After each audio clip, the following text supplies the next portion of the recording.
দেখতে পাচ্ছ বন্ধুরা, আমি আজকে মাথায় কেমন চপচপ করে তেল মেখেছি। আমি মাথায় তেল মাখি না, এই দেখো। আর আমি আমার মাথায় কী তেল মেখেছি দেখো, তোমাদের সাথে শেয়ার করছি।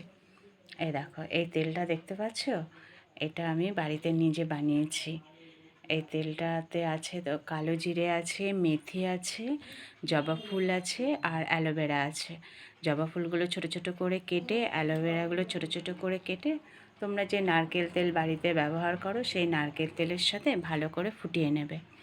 এবার ফুটিয়ে নিয়ে ঠান্ডা করে এইরকম একটা শিশিতে পুরো সমেত ওই সমেত ঢেলে রেখে দেবে। আর যখন তেলটা ব্যবহার করবে, এরকম কাত করে দেখো, তেলটা এরকম কাত করলে যেমন তেলটা বেরোচ্ছে, এরকম বাটিতে নিয়ে গরম করে তারপরে মাথাতে মাখবে।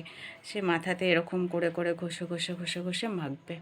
দেখবে এই তেলটা মাখলে চুলটা খুব সুন্দর সিল্কি হয় আর খুব ভালো হয়।